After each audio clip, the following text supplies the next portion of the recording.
familles n'ont pas la chance d'avoir de bonnes familles. C'est-à-dire qu'il y a des orphelins qui ont des familles, mais après la mort de leurs parents, personne ne veut les prendre en charge. Et ils sont laissés à leur compte et beaucoup ne peuvent pas aller à l'école ni apprendre un métier.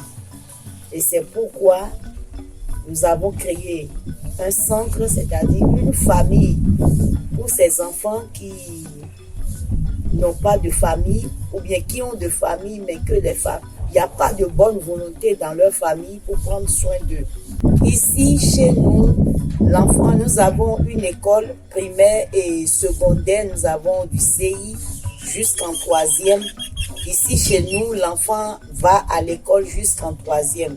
Et si, avant 18 ans, il va déjà en seconde, on le met en seconde à l'école publique. Et il va à l'école publique, c'est-à-dire au CEG public, en seconde, première et terminale, pour faire chose. Donc, en matière de formation, nous avons ici la couture.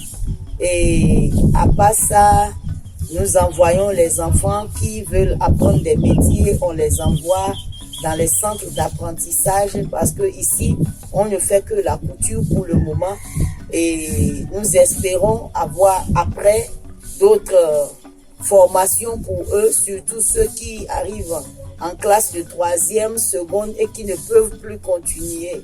Malheureusement, on les envoie dans les centres de formation, dans les lycées, un peu partout pour les faire former.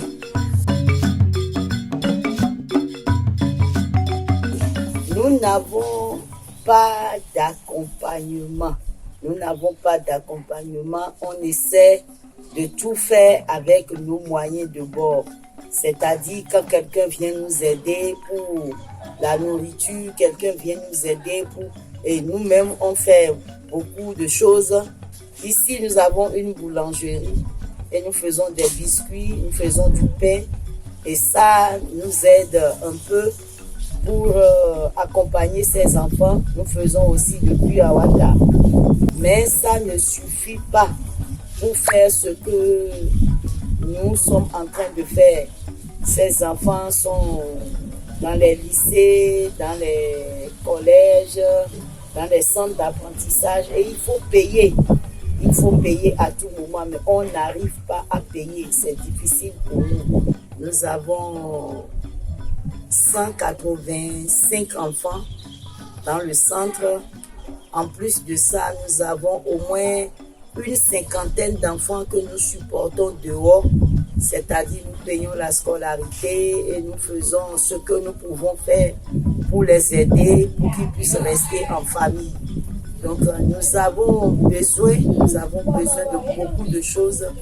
Nous avons besoin de nourrir ces enfants, la nourriture, l'habillement et aussi dans les dortoirs, on n'a pas de lit. Nous avons besoin de lits, de matelas et nous avons aussi besoin de support, des gens qui peuvent vraiment nous aider.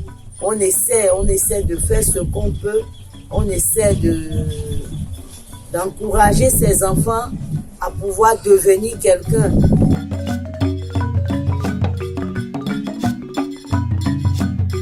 Je suis venu dans ce centre quand j'étais en classe de 5e. J'avais perdu mon papa et quand j'étais en classe de 6e, ça restait que ma maman. Elle se débarquait pour nous, elle faisait tout. Nous étions 6 enfants. Et à la suite, elle n'avait plus les moyens. C'est comme ça, en classe de 5e, elle a pu rencontrer la promotrice de ce centre, Madame Pugéry Boko, que j'aime tant. Et c'est comme ça que je suis venu à l'orphelinat en classe de 5e.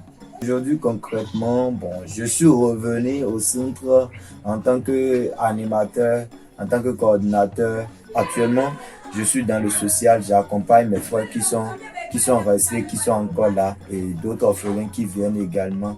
Et c'est une passion pour moi, le social, et je suis fier d'être ici.